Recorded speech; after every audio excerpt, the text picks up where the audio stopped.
Good afternoon, everyone, and welcome to our offices. This is a law firm, Nabeel Ishoof and Associates. We're here to welcome you all to the Grove. Many of you have had the pleasure of knowing from previous years at Symeria and Mayor Suarez. Welcome back. Many of you have not. Welcome for the first time. As a board member of Chapman Partnership, it is an honor to host NextGen. And as a mother of someone who's very involved in crypto, I'm thrilled to hear what these brilliant young minds have to say. But more so, it's really, all about Chapman and the work that Chapman Partnership does in our community, and how is this bringing together philanthropy and crypto technology. But for us, it's all about those that we serve. So thank you to everyone here and welcome.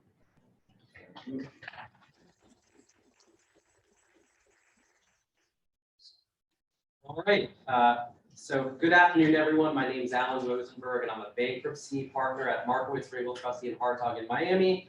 But more importantly, I'm the chair of NextGen for Chapman Partnership, and I want to welcome everyone to today's panel, Crypto-Philanthropy, a new way to invest in our community, presented by NextGen and, of course, our amazing sponsor, XN Ventures. So for newcomers, Chapman Partnership is the private sector partner of the Miami-Dade Homeless Trust, and NextGen is our Young Professionals Affinity Group. So today's panel is really about taking a different view of cryptocurrency. So we're looking at cryptocurrency not so much as an investment vehicle, but a vehicle for change. So in other words, how can cryptocurrency improve our community? Now, guiding us through this discussion is an incredibly distinguished and impressive panel that I am so thrilled and honored to even be sharing the floor with. So first, a man who, particularly this week, needs no introduction whatsoever, Mayor Francis Suarez, the mayor of Miami. Symeria Hudson, the president and CEO of Chapman Partnership.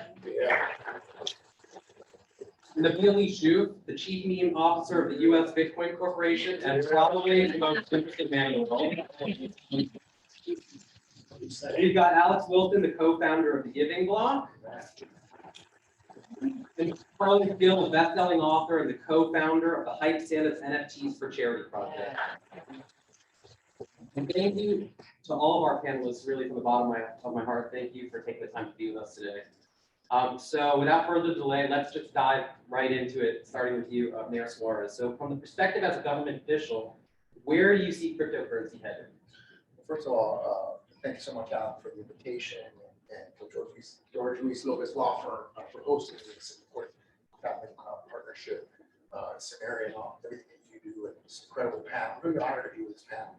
I think last year was what I call the year of mainstream. Last year was a year where everyone essentially understood or got some interaction with what crypto was, right?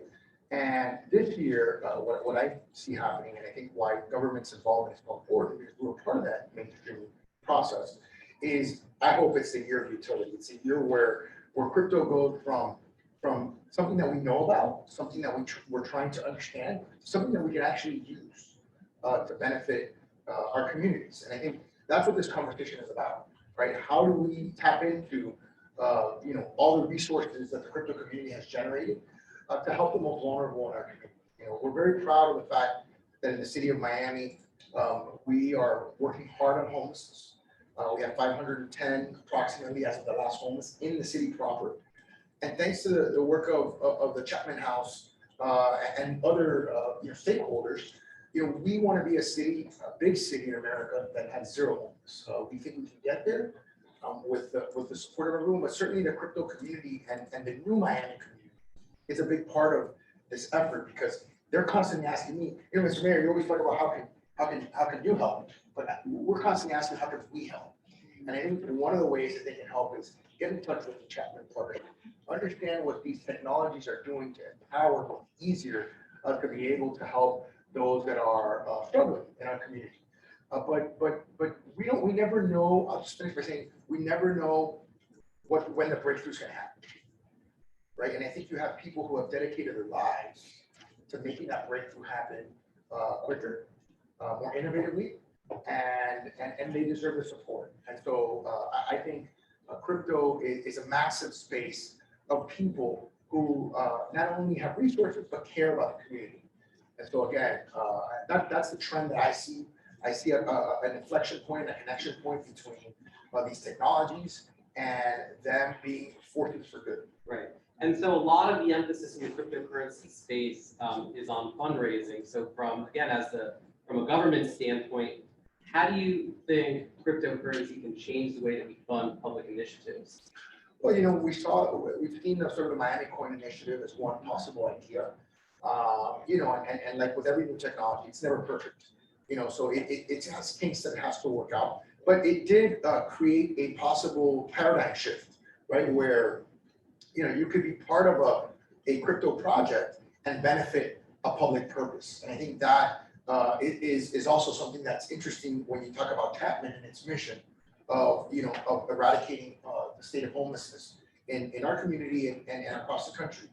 I really believe that we can do it if we work together and if we are generous, which this community has always been. And I think that, by having this conversation, which is the first time, I've been a part of a crypto-philanthropy conversation, to be honest with you. I think it's whetting the appetite for what this community already wants to do. They want to do it. So they just need the utility mechanisms to be able to do it. Right, particularly the crypto community, right? Because when you think about it, most of the folks in the crypto community didn't get involved because they wanted to make a bunch of money. They did it because they wanted to change the world. A lot of them are mission driven. A lot of them are trying to find a technological way to create efficiencies to solve problems. And those can be all kinds of problems, a host of problems, right? A ton of inefficiencies in the system. But a lot of them are altruistic problems, like homelessness, right? In the sense that, it's an effort to go beyond yourself, right? We try to pay our bills, we try to take care of our families, make sure our kids have opportunities. But there are people in this world that are living on the streets, not just in Miami, but across America, that need us.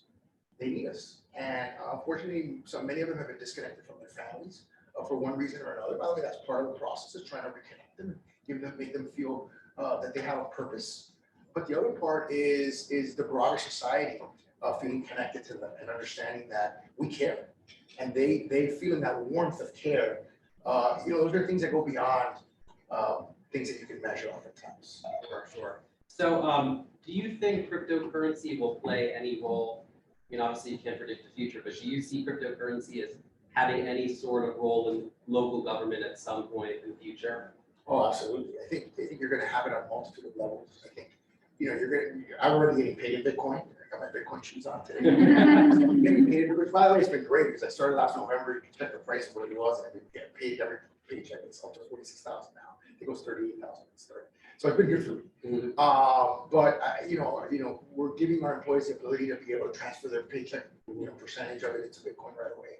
We're working with the county about allowing our residents to pay for taxes and fees in Bitcoin, and then the possibility of holding it as an asset on our balance sheet. As things continue and the asset class becomes more mature, I think it'll be an easier choice, and one that I think large institutions like cities will want to use, as a hedge or as an investment tool in their bucket of tools. But I think when you consider blockchain technologies, smart contract technologies, and artificial intelligence that can layer on top of that, there are many applications for government in the crypto space that are going to change the way that we live. Yeah, absolutely. I mean, DAOs, that's the first thing I'm thinking in my head, are decentralized autonomous organizations where people can be a part of a project, everybody can vote. Maybe we can have, our citizens vote on some of the projects that we do and maybe have a little bit of a say. I mean, possibilities really endless, right? It really is. I mean, participatory democracy is helpful. It informs us as policymakers, so which direction should be going, where the public sentiment is. Oftentimes as a leader, you're called to understand public sentiment and follow it. And sometimes you have an obligation to try to inform public sentiment. And I think, those are two things, those are two roles that as a leader you have. Right. Well, I can say, as a citizen of Miami, I don't think there's anyone in the country or maybe even the world doing what you're doing for crypto and for our city. And so, On behalf of Miami, thank you very much. You're doing it. I just came back from the Middle East, and we had a presence in Israel, Doha, Saudi Arabia, and the UAE, right? All at the same time in the Middle East. And they know what we're doing. They're watching us, and they are fiercely competing with themselves for regional prominence, but they are looking at how we changed our perception, how we changed our brand, and how we changed the dynamics of how the city is in just a short period of time. And they, most of them call it the Miami Miracle, and it's exciting to be able to travel across the world and have people say, wow, what you guys are doing is resonating, not just in Miami, not just in Florida or in the country, but it's resonating across the world. But I think it highlights how interconnected we are as a world. Obviously, we see what's happening in Ukraine, and our heart goes out to the victims that are suffering in that conflict. But it also goes to show how, not only interconnected the world is, but how generational it is. And I think we're in a generational inflection point in the world. I'm going to say that a lot. You'll hear me say it a lot because I believe it and I think it's true. And I think that there's a lot of opportunities that we can seize on now that can create a generation's worth of prosperity. And we can fix some of the social issues that we have in some of our cities, like homelessness, which is, of course, a big. Absolutely, and we're excited to be a part of it with you. So let's switch gears for a second. By the way, thank you guys. Thank you. Thank you, and thank you everyone who's watching on now. You have a much better second half of your presentation now. Much smarter people, so enjoy, guys. Thank you, guys. Thank you. So let's switch gears for a second from the government sector to the private sector. Nabeel, so before we get into this substantive material, I have to ask you, because you probably have the most interesting title I've ever heard for anyone ever. You're the Chief Meme Officer of the U.S. Bitcoin Corporation. Can you tell us what that is? What does that entail exactly? Yeah, so it's a lot of different things. So mainly it's through these a pseudo account and a couple other resources. I'm spreading knowledge about Bitcoin through the use of meme culture, right? Because obviously the people my age are they're not going to watch hours or even something like this. Some of them would watch it, some of them would rather be looking at memes or scrolling through TikTok or whatever, right? So I'm trying to connect with people around my age through the use of memes, right? Because okay, they're funny, they're short, but we can also convey important information to them. Okay, so what is Bitcoin? And through memes and just through talking in general. So part of my role is also helping educate young people around my age about Bitcoin, right? Again, through memes. There's also, through the use of memes, there's also the potential to clear up misconceptions about Bitcoins, misunderstandings. There's just a lot of information that isn't true about Bitcoin. There's a lot of rhetoric that's spread that, again, people think okay, Bitcoin is bad, it's bad for the environment. There's a lot of information out there which isn't necessarily true. And part of my role almost is clear up the right. And that's particularly important, like what Mayor Suarez just said about us being at a generational inflection point, because at the end of the day, your generation is the future. I think all of us in this room are convinced that we're all going to be working for you someday. So you and your contemporaries. So it's important that you're educating them about what's fact and what's fiction, right? So in terms of cryptocurrency usage, what is it that interests you the most? Well, I think that obviously NFTs, the word's used a lot, non-fungible token. I think there's a lot of potential, not just as an investment vehicle, obviously, but also what if we started making NFTs? This kind of goes back to the government point, but what if we made driver's licenses NFTs, right? So we can verify, okay, this person, it's a hedge against almost identity theft. There's a lot of problems that could be solved through the use of NFTs. Also DeFi, making things almost a democracy, voting on small little issues in these little communities. Okay, should we make this NFT cost 1 Ethereum or 2 Ethereum, right? So being able to vote on all these issues through decentralized finance and a couple of other things, it makes things more fair and equitable. Building on Web3 using blockchain technologies, it's also very exciting in my opinion. Because obviously blockchain, everything is trackable, right? You can verify this transaction between every person and everything. Everything is trackable, traceable. You know that I'm getting paid. You know that I'm paid. I know that I'm paying for what I'm getting, right? So I can see I'm going to get my NFT. They're going to get the money for it, whatever, right? And I also just see the potential in just basic day-to-day transactions. If I go to get groceries, maybe in the future, or even now, it's starting to get more widely adopted if I order on Amazon or get groceries or whatever it may be. The basic day-to-day transactions through the use of crypto, I think, is going to be. Absolutely, and I think you hit the nail right on the head when you were talking about transactions outside of art, because when most people think of NFTs, all they're thinking about is art. Yeah, they think of the digital, Right. $500,000 monkeys, but Right. there's obviously potential. What if you bought Super Bowl tickets that way? Yeah. What about, I'm a lawyer, right? The most boring guy up here, but I'm thinking real estate transactions, right? Warranty deeds being done through NFTs or, certificates of title to vehicles. Really any sort of transaction that requires, some degree of authenticity. Yeah. Anything where authenticity is important, where you need to verify something is accurate. So what you're doing is really, really important. So let me ask you this. How do you think cryptocurrency, digital assets, NFTs, how do you think they can be used to improve the community?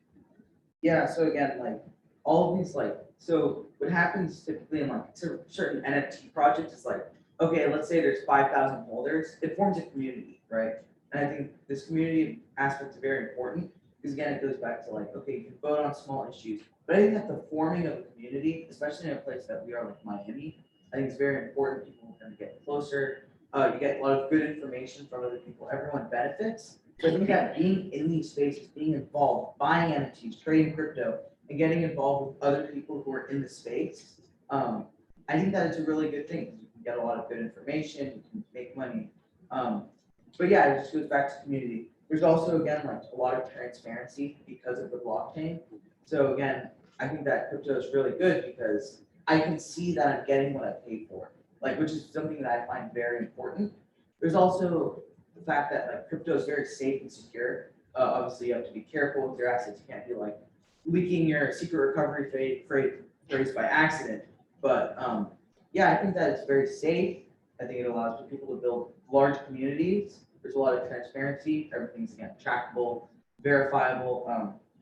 Yeah, and again, democratization. Right. Voting on small issues. I think it's also very important. Absolutely, and I think one of the biggest conspiracy theories out there is that cryptocurrency is not safe and it's completely anonymous and all the bad guys are using it. Yeah, you don't know anyone who's using it. But again, if you put something like a driver's license on the blockchain, how'd you get identity theft right there? Right.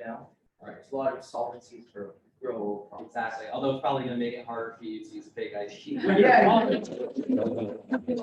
Hopefully that's not what we're doing.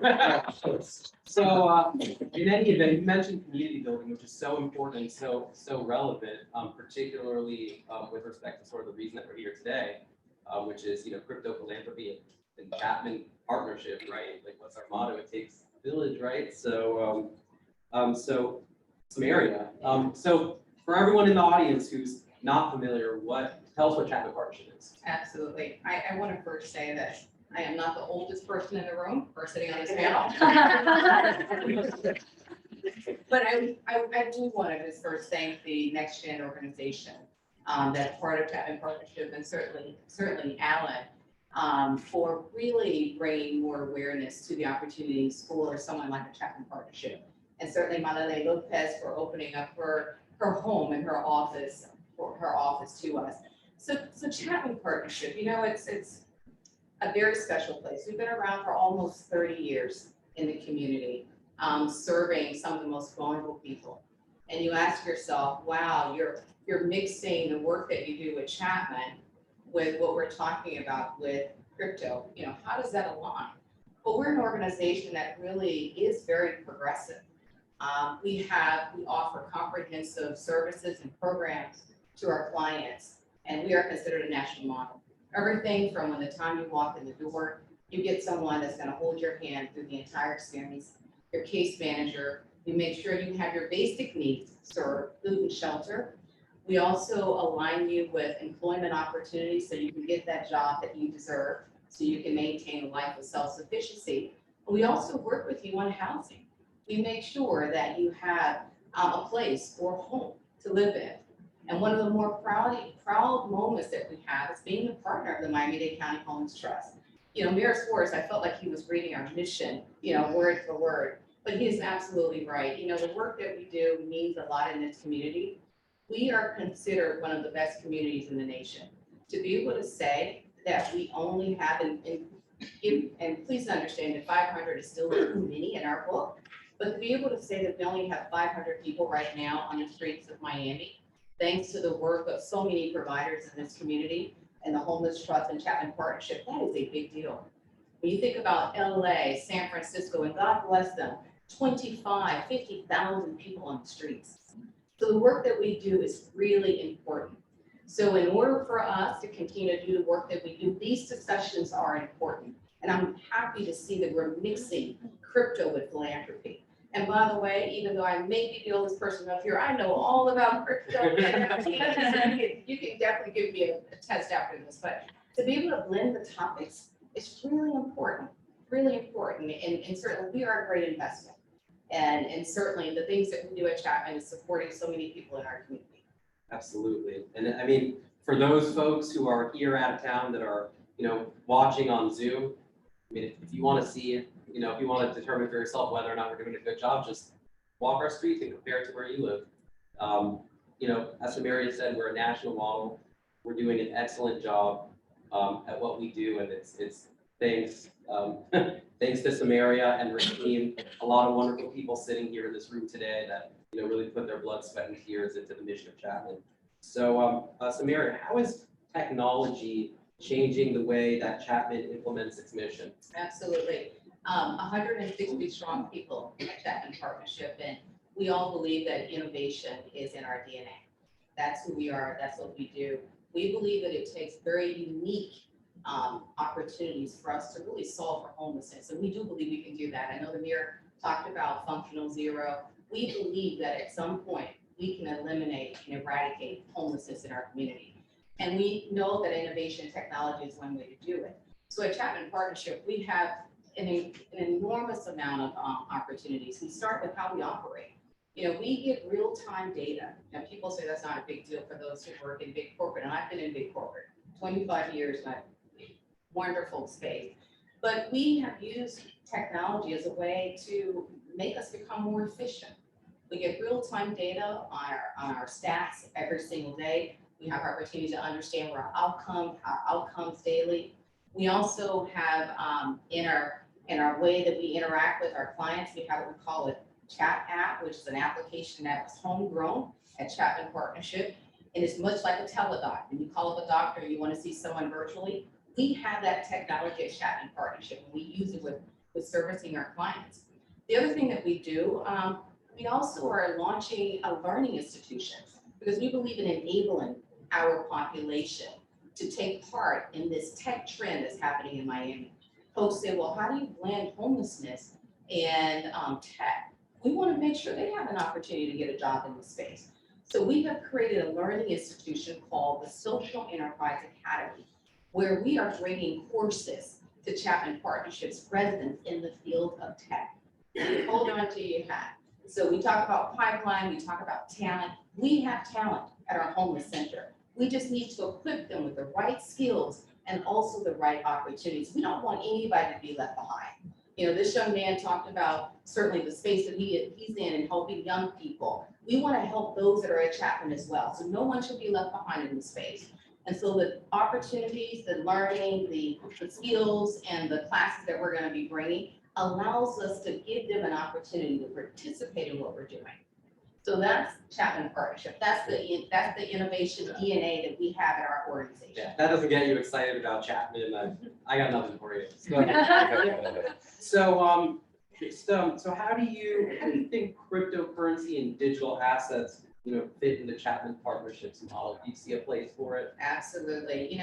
What it's been able to do is really open up, first of all, opportunities for donors or potential donors to give. Typically back in the day, you would just write a check or give cash, you give your time, your talent, and your treasures. But this gives folks an opportunity to donate in so many different ways. So whether it's a cryptocurrency, or whether it's working with great partners like Carlos and Reggie on NFTs, now we're able to really open up the opportunity for our donors to give the way they want to give. We're also working with another partner with an organization called Donate Stock. So for those who want to transfer and donate via stock vehicles, they have the opportunity to do that very seamlessly and very efficiently. So that's how we're leveraging digital assets. We're really allowing ourselves to give our partners and donors an opportunity to invest the way they want to invest.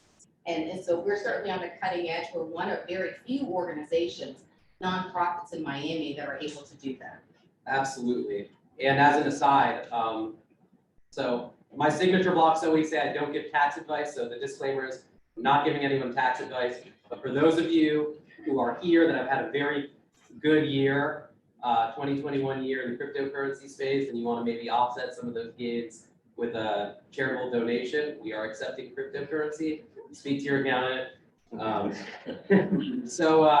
In any event, we've heard about cryptocurrency from the government standpoint, from the private standpoint, from the nonprofit standpoint.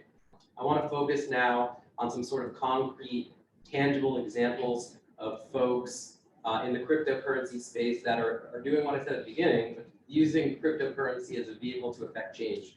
So Carlos, I'm going to turn to you. Tell us about the Hype Stand and NFT project. What is it? How did it start? What's the mission? Absolutely. So Hype Stand is, short answer to that is that it's an NFT project in collaboration with Reggie, my co-founder, and I's company, the Hype Section, and Chapman. It's an NFT project that gives all year round. So when you think of the essence of giving, I think of Christmas, Santa Claus. Ironically, we launched this project within 21 days of the time that we met Alina and the team at Chapman. To take a step back though, Alina and team, they saw me speak at a conference last year. And I'm a native South Floridian, I live in Jacksonville. Ironically, I was speaking in Tampa. So when I met Alina and a couple of ladies, and I learned they were from Miami, they gave me their business card. They said, hey, if you're ever in the area, we'd love to show you around Chapman. Now, to give you some background, both my business partner and I, we love to do. The homelessness have really a soft spot in my heart, as Reggie as well. I used to live and work in San Francisco. I used to live and work in downtown Los Angeles. So if you're familiar with the dynamics there, there's tent camps everywhere. And as professionals, as men of faith, we believe in giving. We go and we often give subs and whatnot, food to the homeless. And what I've realized over the years of doing this is I've never really found a streamlined way to actually give. Like we go to the supermarket and they ask if you want to round up your purchase for $1 or $5, and you really don't see the impact that makes. Well, Chapman actually has a way that you can work with an organization and you can see the real change. So when we were here for Art Basel, Reggie and I met with Alina and team at Symeria, and we said, hey, we want to do an NFT that gives. I fully believe that NFTs are a way of fundraising at scale. You hear so many of the success stories of these projects selling out for millions of dollars. And it's accurate. There's a lot of money that's flowing through the space. But like I was sharing with this young man, by the way, he's 14 years old. Amazing. I am older than him, by the way.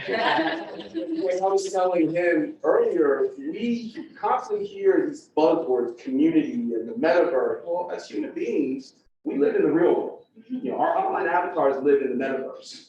But we as humans live in the real world where there's real world problems. So I think the conversations about using crypto and NFTs to create different utilities and blockchain and Web3 is fantastic. But we can't lose sight of the fact that there's real world problems that need to be solved, such as homelessness. So, again, Hype Santa's for us is a project that we hope will inspire folks to take change. We hope that through this partnership, they'll inspire others out there. There are also entrepreneurs to say, wow, you know what, this is bigger than just me. It's bigger than just doing the project. Whether you take 100% of the profits of your project and donate them, or you take a percentage, it's very easy to find partners like Chapman across, not just Miami, but across the United States, across the world. Right.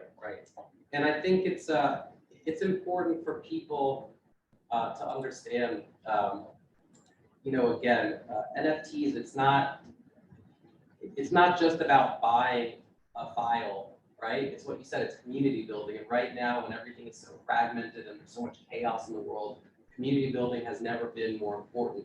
And when you buy an NFT from a launch like Hype Santa's, you're not just buying a piece of art, you're joining community. The community of the folks who are involved in Hype Santa's, you're a part of a project that's supporting a mission to eradicate homelessness in Miami, which is incredible, right? Absolutely. So much better than,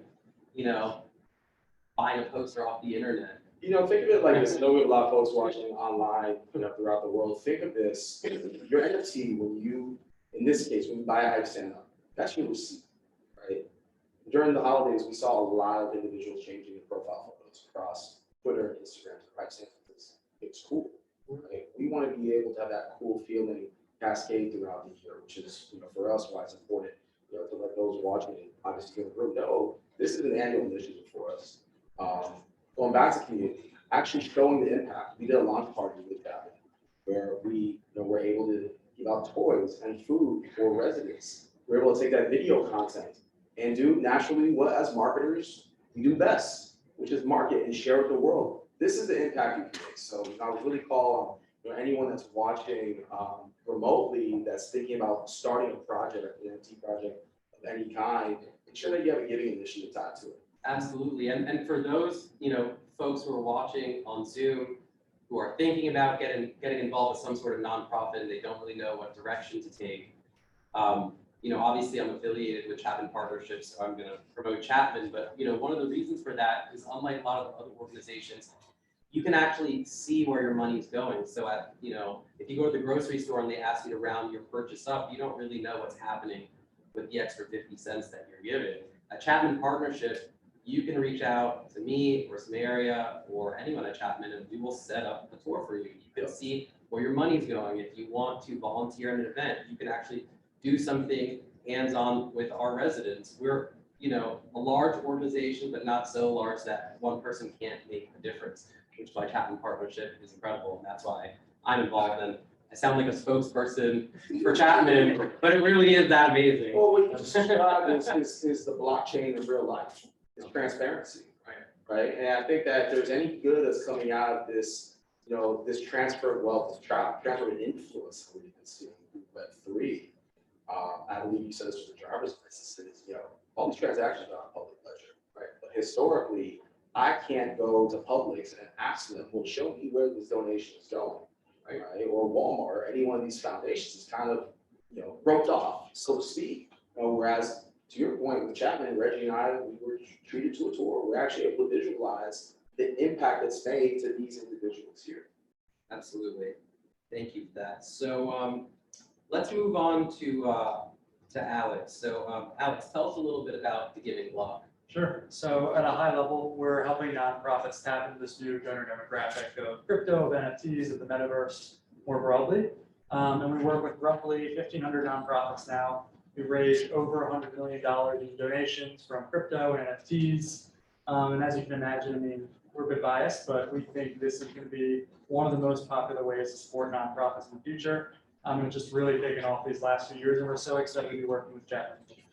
Thank you. So what are the benefits of crypto philanthropy as opposed to more traditional giving in fiat? Yeah, I think it's important to look at it in two ways, both from the donor's perspective and the nonprofit's perspective. For the donor, it's relatively straightforward. And what we hear from a lot of people is it's kind of two things. One is it's really tax efficient, which you were hinting at earlier. From a tax perspective, it's very similar to donating other appreciated property, like let's say stocks. There's a reason a lot of the wealthiest people in the world donate appreciated property and don't just write a check. So you'll see people like Jack Dorsey donate $1 billion worth of Square stock.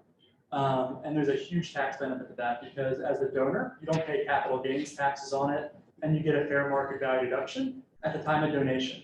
So that probably means you're able to donate, let's say 20 or 30% more and get a deduction that's 20 or 30% more and the charity gets 20 or 30% more. So it's really a win on both sides.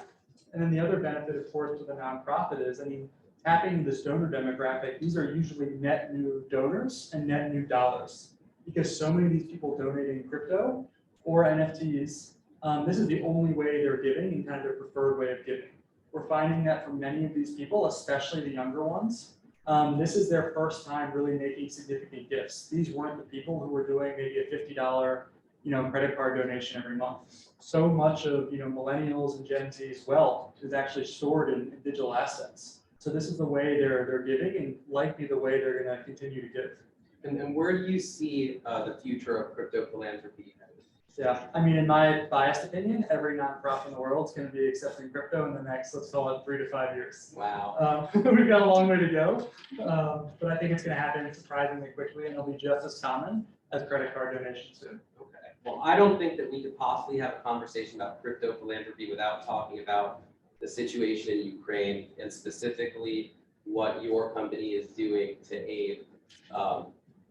So tell us Yeah. how you guys are involved. Yeah, so over the last, let's call it roughly a month, we put together a Ukraine response fund, accepts only crypto, and we brought in, let's call it roughly a dozen of our clients, like Direct Relief, International Medical Corps, groups that have operations in Ukraine are delivering aid there. And we've already raised millions of dollars in crypto donations for that fund. We're actually matching donations right now for anyone who does donate crypto to the Ukraine Relief Fund. Our parent company, Ship4, is matching the next $10 million in donation. So now's a great time to donate crypto. Right. And to that point, the really interesting thing in my mind about crypto philanthropy is you mentioned an expansion of the donor base based on age, but what I think is really neat about it is that it takes fundraising to a global level, right? People are able to donate to causes that transcend where they live and to make meaningful impacts for, things happening all around the world. And, it's companies like yours and Carlos's that are really spearheading that movement and making it possible for regular people with an application on their phone to affect change in the world. So thanks. Okay, so are there any questions in the chat? All right, so we've got a little bit of an open floor. Anyone? Okay. I got one. On behalf of Exit Ventures, thank you all. I think it was great. My question is for Alex. I think one of the big opportunities for crypto philanthropy is in track and trace, to actually see down below the organization to where they're putting the funds into work. Can you give us any perspectives on, is that on the horizon? And if so, what it might look like? Yeah, it's definitely coming. And we have some clients who are starting, to pilot like cash transfer programs, for example, where they'll actually, give people crypto directly as the beneficiaries. And I think we'll start to see it, more broadly for like operational costs too and things like that. The biggest issue we're running into now is that crypto basically isn't mainstream enough to be able to actually transact for everything that you want to do, right? Like we're not quite at the point where nonprofits can quite yet pay their employees in crypto that easily or pay vendors crypto that easily, but we're certainly getting there. And I think eventually that does become the norm, and you'll have sort of that permanent audit trail of, all right, every dollar can be accounted for in a really public way. So I think it's coming, but it's going to take at least a couple more years before we get there. Any other questions? How do you decide which causes that you all take up with the pledge? Well, it's mostly causes that come to us and want to work with us, and then we vet them. I mean, we can only work with nonprofits that actually want to work with us. That's usually the first requirement, because not every nonprofit's ready to accept crypto. We work with roughly 1,500, but that's out of roughly 1.5 million nonprofits in the U.S. So we're working with a really tiny slice of nonprofits so far. But once we do have a nonprofit that does want to accept crypto and work with us, a lot of it from there is determined on, simple compliance and regulatory things we have to follow to vet those organizations, make sure it's really a 501c3, take a look at their most recent 990, collect information about the organization, go through some checks. It's almost like opening a bank account. Yeah. We've got to go through a lot of those same moves. Right. So for the people in the audience who are concerned about, maybe their crypto donations not being used for their intended purposes, you can see there is a tremendous amount of due diligence that goes into the giving block, even agreeing to partner with a nonprofit. So you can be sure that whatever it is that you're donating, it's actually being used for its intended purpose. And I think just one thing just to add, because you think that an organization has been around for 30 years, and I know that Alex has probably worked with certainly more organizations that have been around 50 and 100 years, but I think one of the things that we did for those who may be a nonprofit and looking to take something like this on, we did a lot of education in-house. We did a lot of education. It started with us getting familiar not only with the providers like Carlos and Reggie and Alex. We studied this a lot. That's why I can sit here and be very confident to say that I do know about all these different forms, because we really went deep to really understand what we were getting ourselves into. Just like when you make an investment, you want to know what your investment is. So you want to do your homework, you want to study. The other thing that we did, and I want to give credit to Arlene Peterson, who is our head of development, and Christy Scott, who is our head of marketing. We made sure too that our board was also educated, for those who have boards, because they have a, what I consider a governance responsibility and a fiduciary responsibility for things that we take on that are relatively new. So being able to educate our board around this new form of technology, digital assets, we've been very, very fortunate and blessed to also have Alan on our board that has served as an incredible expert. So we had credibility with our board and our stakeholders before we entered into this type of relationship. So for those who are interested and want to learn more about our process, we're more than happy to share. But those are the specific things that we did to ensure that we were comfortable, but more importantly, informed about what we were taking on as new opportunities at Chapman. Absolutely. Oh, And I just wanted to ask Alex to describe the process that we go through with the transaction when somebody donates cryptocurrency, because that's what gave me the confidence that we weren't bearing risk, so if you could describe that process. Sure. So as a donor, if you come to our website, you can search, Chapman, or you can search other nonprofit names. You can filter by category. And once you find a nonprofit, you'll be able to click on that nonprofit's profile, and you'll be shown a really simple donation widget. It's going to ask you to select which crypto you want to give, how much you want to give, put in some basic information, and then it's going to pop up with, whichever crypto you're donating, a wallet address associated with that nonprofit. And as soon as you send a donation to that wallet address, you're going to get an email tax receipt sent to you, and you'll be done then. And for the nonprofit, every nonprofit we work with has the option of having all the crypto automatically converted to US dollars. So it's a totally automated process, and in a lot of ways, it's just like receiving any other gift. You send the money to every nonprofit every Friday, and then you use it like you normally would in your operations. So we've really tried to simplify it in a way that it's crypto on the front end for the donor, but for the nonprofit, you barely even know it's crypto. Gosh. And some people have asked what the valuation is and when that, at the point of the transaction. What the valuation is. For the donor, the valuation is, when they click send, essentially. The IRS has said, you get a deduction based on the value at the time of donation. And then for the nonprofit, in the reporting we provide, you'll see that gross amount of the value of the donation.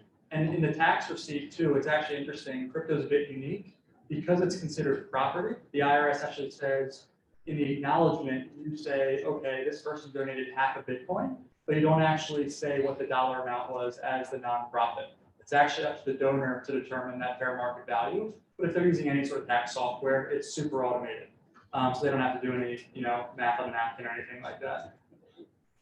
so there's some questions in the chat. Sure. So our first question is from Magdalena Silva, and she wants to know, how does a DAO fit into the crypto-philanthropy equation?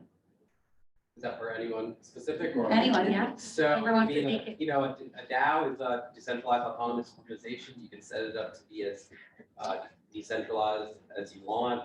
Generally speaking, people are voting on different projects. So you can set up specific projects and collect funds and have the folks who are involved in the DAO vote on it. I believe there are quite a few DAOs that have been set up for the efforts in Ukraine where people are voting on projects. I think it's probably the next big thing because it allows people to participate globally in a way where they can take part in all the different processes without, I suppose having to like physically be in the boardroom, right? And it gives everyone a say in what happens with the funds that are being used by the nonprofit.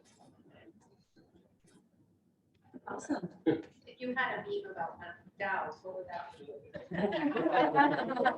I don't think about it. There's actually a process making the meeting. Oh. Yeah. Our next question is from Laura Hine with UpMetrics. She says nonprofits are slow on the uptick for a lot of technology. How long do you expect it to take nonprofits to be able to manage crypto donations without support from an outside organization? Well, I think it probably depends on the willingness of so here's my lawyer speak for everyone, okay? I'm on the board as well, and as Symeria said, that means I have a fiduciary duty. And in my law practice, I also routinely represent court-appointed and government-appointed fiduciaries. And one of the things that freaks my clients out most is the possibility of holding on to an asset where the price is very volatile. Because if the price goes up, my client's a hero. And if the price goes down, some creditor is going to sue us for breach of fiduciary duty. So the answer is, I think it depends on how risk averse the organization is. We at Chapman, and Symeria can speak to this, dot our I's and cross our T's, and we are very, very fiscally responsible. We don't mess around with our money. We don't have it in risky investments. So companies like the Giving Block are really sort of critical to what we do. Obviously, I can't speak to what other organizations are doing. What do you think, Symeria? Yeah, I think and certainly Alan is absolutely right about all those points. I think it does start internally with your team and the vision. And certainly I've been around Chapman now. I've been here for 3 years. We celebrated 3 years in January. And I came from a technology-based background in med tech, working with some incredible large-scale organizations. And so I came to Chapman Partnership, and I'm just so grateful that the board gave me the opportunity. I came there with a certain mindset. I felt that it was really important for us to make sure that we're keeping up with what's happening in the community. It's understanding external so you can bring those best practices internally. And so it started with a vision. And so the vision was X, Y, and Z. And it's really great because as that vision was socialized, the team just grabbed onto it. It started with one concept like the Social Enterprise Academy, then it grew into other things. But once that DNA was in our spirit, in our organization, everything blossomed. So I can't say that I brought crypto to the table. I can't say that I brought NFTs to the table, but the spirit and why and how we work was at the table. And that allowed our employees to be very empowered to bring forth those ideas. So it was really great that Carlos and Reggie mentioned Alina, because that's how we started with NFTs. It was really great that Arlene had done our homework and talking to Alan and others. That's how we brought Alex to the table. So it really started with that vision and understanding our DNA does include innovation and technology. And then the empowerment of the employees were empowered to bring forth new ideas.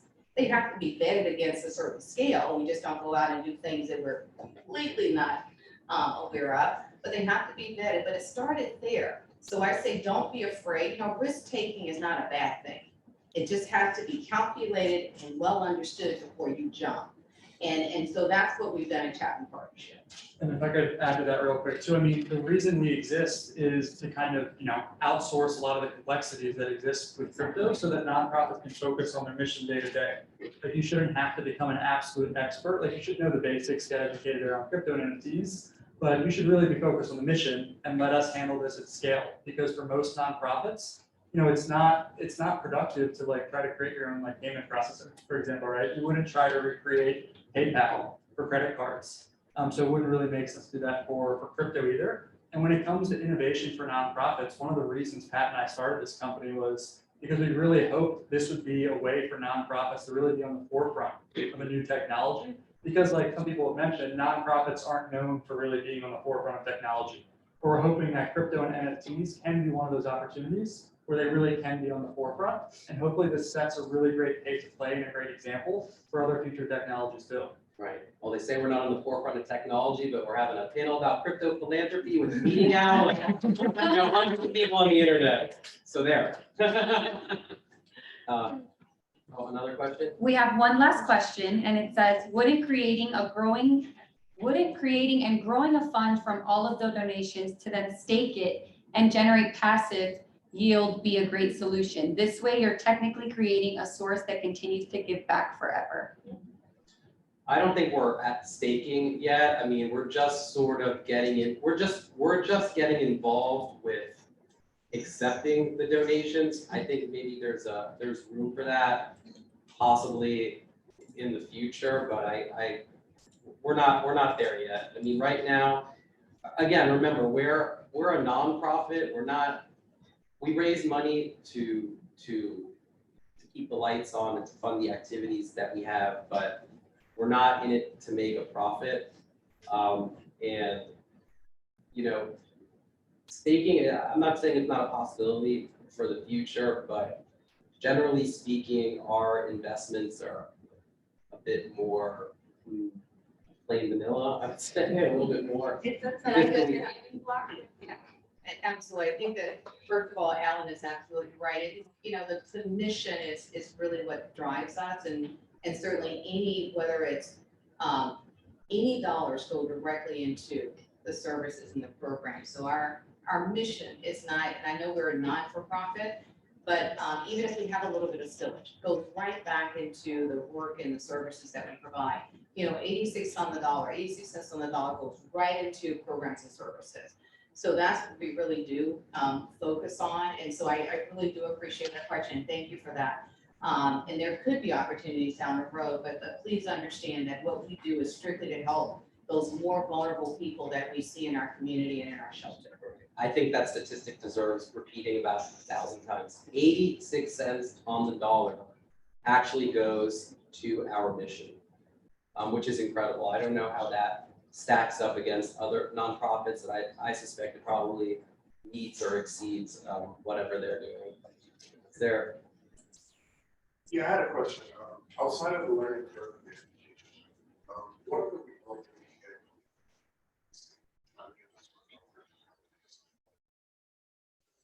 Can you say that one more time? What are some of the models, the typical models on a nonprofit expression that slow down the adoption with that?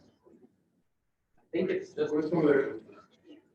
well, I don't want to, I need to be very delicate so I don't offend anyone, but there's obviously, as Mayor Suarez said, like right now, we're in a generational paradigm, and, you know, younger people are progressing in their careers and they're getting more involved in their community and they're ascending to leadership positions in nonprofits. And I think a lot of it is mostly a generational issue. You know, the old guard wants you to go to the office and wear a suit and a tie. They think you can't do your job unless you're wearing a suit and a tie. And our generation is like, I can work from anywhere. I can work from a beach in Mexico as long as I have Zoom and an internet connection. So I think my generation sort of kind of feels the same way you feel probably, which is like, why wouldn't you take free money? Like, what's up with that? But I also think part of it is, and I think Alan's right, some of it can be generational. You know, when I was in corporate, when we did market research about new technology, you always had a group of people that were early adopters. Those are folks that were just out there wanting to try every single thing. I have a husband that got the very first Apple phone, and every time they came out with another one, he got it, and I got the hand-me-down, right? And I'm like, when are they gonna slow down with all these, you know, these new versions? But he was an early adopter, and he is still an early adopter. So there are gonna be some organizations that are gonna take the lead, but I have a feeling, and that's an incredible question, I have a feeling that more will follow once they truly understand the value proposition. It comes down to value. What is the return that I'm going to get? And I think once that's understood more, more will come on board. So it's the educational component also that makes a difference for people to get comfortable with something new. And some of it is generational, but I will tell you, I think we all at some point are gonna have to get up the curve with this new way of how we transact. So, and also, by the way, I missed the memo on the t-shirt. So make sure that people can see if I get an NFT t-shirt. But I think it really is. There are gonna be some folks that are gonna naturally go out first and test it, and then thereafter more will follow once it's proven and once the value proposition is really understood. So really great question. and it has to do with leadership also. I mean, first of all, I'm sure you guys can tell Symeria is an amazing leader, but she also doesn't come from the nonprofit sector. She comes from running a humongous company and somehow we managed to convince you to, yeah, so, Symeria knows what it's like to run a business, and to, you know, a great extent, she sort of transformed our nonprofit and runs it like a business, which, you know, as everyone can see from the successes we've had since she started here, it's working. So, you know, with more leaders like Symeria in the group, I fully expect there to be a greater acceptance of cryptocurrency in the nonprofit. Absolutely. I'm so excited with this conversation. I have been a volunteer at the Chapman Center for a long time, and I'm a social worker, and I'm extremely involved with NFTs, like on-demand aid online, and I see so many familiar faces today.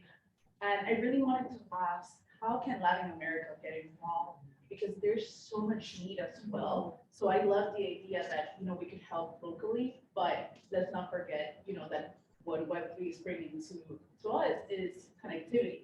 So I think you all are leading an example of, you know, what we're doing.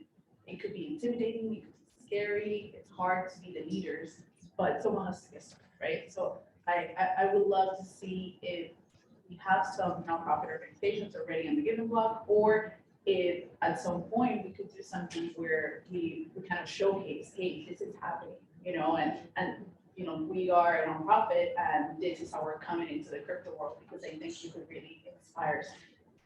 Well, first of all, thank you so much, and we appreciate your volunteerism at Chapman being connected, so thank you. I would say, and the one thing that I am so blessed coming on board at Chapman Partnership, I inherited an incredible organization with a great vision and a great founder and a great homeless trust. So, so we make that no mistake that was something that I was truly blessed with. And we also, I came into Chapman with the spirit, or knowing that we're also a national motto. Part of being a national motto is we have a responsibility to help. We absolutely have a responsibility, and I think you're spot on.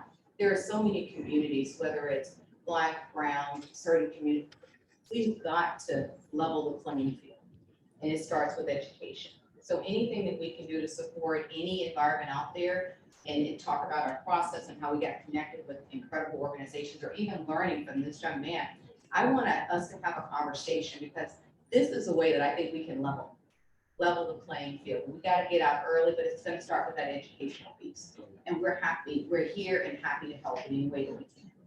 Absolutely. All right, well, I think we're done, we're out of time.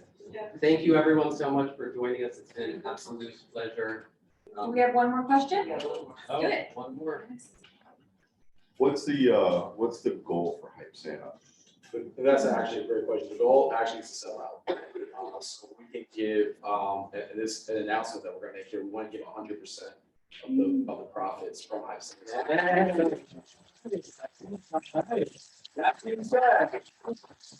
So thank you for asking that question.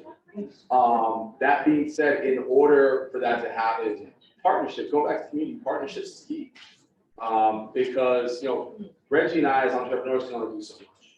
As an organization, you can only do so much. So inevitably, it's up to those watching virtually to go to hypesantas.com and make yourself a Hype Santa. You know, we had conversations with Alina and the team about calling on the corporate community to use this as even a gifting initiative for employees. So we'll be sure to work with the team here on doing you know, press and PR materials. Look, you know, one thing I want to say, at least on closing though, is in this space, it feels great to win. And what I mean by that is you buy an NFT, you make some money off of it, but it feels actually a lot better when you give to others. So if there's any way that I can use my influence as an author, social media figure, I want to be able to motivate others out there to see that it's pretty darn cool to give. And I think Chapman has the infrastructure in place, the leadership, the board, partners, and going back to my good friend, you know, Ish, that I know does a lot in the NFT community with drops. I would really urge those that are leaders in this space to also find ways to partner with Chapman. So, Thank you for your generosity. yeah, you got it. Yeah. Yeah.